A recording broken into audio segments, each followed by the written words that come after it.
नमस्कार आदरणीय ज्येष्ठ श्रेष्ठ सखींनो, मी सौ संध्या भोडे, आम्ही सिद्धलेखिका समूह सदस्य जळगाव.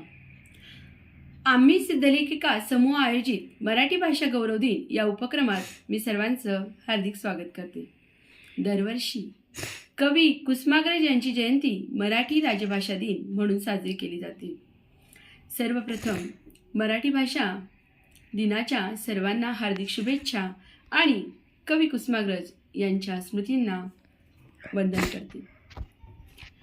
माझ्या मराठी मातीचा लावा ललाटाचा टिडा, माझ्या मराठी मातीचा लावा ललाटाचा टिडा, हिच्या संगाने जागल्या दऱ्या खोऱ्यातील शिळा, हिच्या संगाने जागल्या दऱ्या खोऱ्यातील शिळा. मराठीचा, मातीचा, मराठी माणसाच्या मनाचा. आपल्या प्रत्येकाला मराठी भाषेचा अभिमान आहे, कारण मराठी भाषेनेच मराठी साहित्य समृद्ध झालं. आजच्या कवी कुसुमाग्रज यांच्या जन्मदिनी मराठी भाषा आणि संतांचे योगदान याविषयी मी माझे विचार मांडत आहे. मराठी भाषा आणि संत साहित्य यांचा अनन्य संबंध आहे आणि हा संबंध केवळ महाराष्ट्रच नव्हे तर संपूर्ण जग अनुभवतो आहे. आपले विचार मांडण्यासाठी भाषा हे प्रभावी माध्यम आहे. लेखक, साहित्यिक आपले म्हणणे मांडण्यासाठी कोणती भाषा वापरतो हे अधिक महत्त्वाचे आहे, कारण भाषेवरच अभिव्यक्ती यशस्वीता अवलंबून असते. गीतेवर जेव्हा माऊलींनी ज्ञानेश्वरी नावाची टीका लिहिली तेव्हा माऊलीला मराठी भाषेचाच वापर करावासा वाटला. ज्ञानेश्वरीत मराठीबद्दल ज्ञानेश्वर म्हणतात, माझा मराठीची बोलू कौतुके, परिपमृता तेही पैजा जिंके, ऐसी अक्षरे रसिके मेळविन. किंवा ये मराठीचे नगरी ब्रह्मविद्येचे सुकंपरी, जो शांतनु अति नेणेसी तो परी याचा बोल, मराठी जो समुद्राहून खोल अर्थ भेट. मराठी भाषेची व्याप्ती यातून आपणास दिसून येते. मराठी भाषा एवढी प्रासादिक आहे, एवढी मधुर आहे, समृद्ध आहे की माऊलीने तिचा वापर ज्ञानेश्वरी लिहिण्यासाठी केला.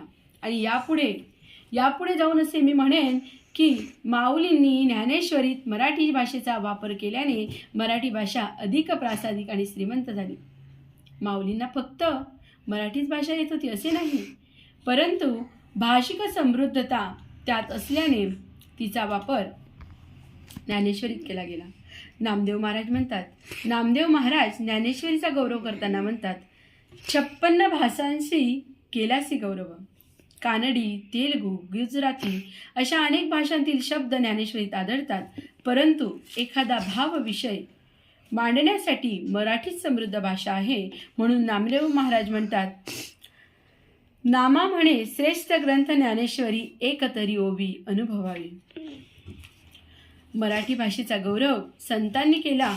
कवी मंडळी सुद्धा त्यांची प्रतिभा, शक्ती आपणास पाहायला मिळते ती मराठी भाषेतूनच. गझलकाराने एखादी गझल सादर केल्यानंतर आपल्या मुखातून सहज शब्द बाहेर पडतात, वाह वाह. हीच मराठी भाषेची देणगी आहे. संत साहित्य म्हणजे आत्मिक बळ वाढवण्याची आध्यात्मिक शक्ती. शब्दांची निर्मिती संत वाङ्मयातच झाली आणि याच संत वाङ्मयातून जीवन जगण्याची कला तुम्हा आम्हास मिळाली. आपण कोणती गोष्ट पटवून देताना त्या गोष्टीस प्रमाण देतो आणि एखादी गोष्ट पटवून द्यायची असेल तर जर त्या गोष्टीस प्रमाण दिलं तर ती गोष्ट अधिक बरोबर आहे असं वाटते.